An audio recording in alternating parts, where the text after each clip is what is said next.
The Second Book of Chronicles. Chapter 30.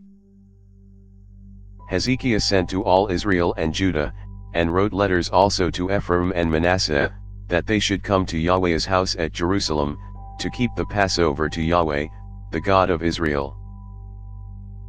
For the king had taken counsel with his princes and all the assembly in Jerusalem to keep the Passover in the 2nd month. For they could not keep it at that time, because the priests had not sanctified themselves in sufficient number, and the people had not gathered themselves together to Jerusalem. The thing was right in the eyes of the king and of all the assembly.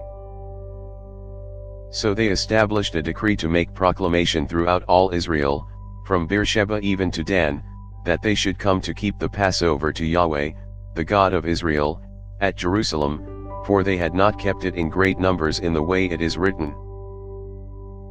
So the couriers went with the letters from the king and his princes throughout all Israel and Judah, and according to the commandment of the king, saying, You children of Israel, turn again to Yahweh, the God of Abraham, Isaac, and Israel, that he may return to the remnant of you that have escaped out of the hand of the kings of Assyria. Don't be like your fathers and like your brothers, who trespassed against Yahweh, the God of their fathers, so that he gave them up to desolation, as you see. Now don't be stiff-necked, as your fathers were, but yield yourselves to Yahweh, and enter into his sanctuary, which he has sanctified forever, and serve Yahweh your God, that his fierce anger may turn away from you. For if you turn again to Yahweh, your brothers and your children will find compassion before those who led them captive, and will come again into this land, because Yahweh your God is gracious and merciful, and will not turn away his face from you, if you return to him. So the couriers passed from city to city through the country of Ephraim and Manasseh, even to Zebulun, but people ridiculed them and mocked them. Nevertheless some men of Asher, Manasseh, and Zebulun humbled themselves, and came to Jerusalem. Also the hand of God came on Judah to give them one heart, to do the commandment of the king and of the princes by Yahweh's word. Many people assembled at Jerusalem to keep the feast of unleavened bread in the 2nd month, a very great assembly. They arose and took away the altars that were in Jerusalem, and they took away all the altars for incense and threw them into the brook Kidron. Then they killed the Passover on the 14th day of the 2nd month. The priests and the Levites were ashamed, and sanctified themselves, and brought burnt offerings into Yahweh's house.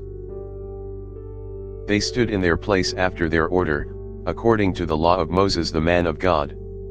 The priests sprinkled the blood which they received of the hand of the Levites.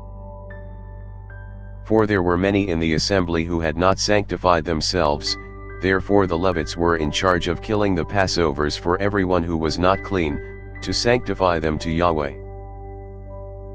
For a multitude of the people, even many of Ephraim, Manasseh, Issachar, and Zebulun, had not cleansed themselves, yet they ate the Passover other than the way it is written. For Hezekiah had prayed for them, saying, May the good Yahweh pardon everyone who sets his heart to seek God, Yahweh, the God of his fathers, even if they aren't clean according to the purification of the sanctuary. Yahweh listened to Hezekiah, and healed the people. The children of Israel who were present at Jerusalem kept the feast of unleavened bread 7 days with great gladness. The Levites and the priests praised Yahweh day by day, singing with loud instruments to Yahweh.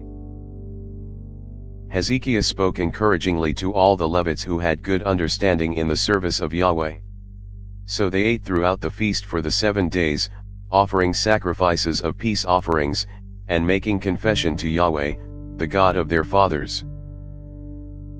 The whole assembly took counsel to keep another 7 days, and they kept another 7 days with gladness. For Hezekiah king of Judah gave to the assembly for offerings 1,000 bulls and 7,000 sheep, and the princes gave to the assembly 1,000 bulls and 10,000 sheep, and a great number of priests sanctified themselves.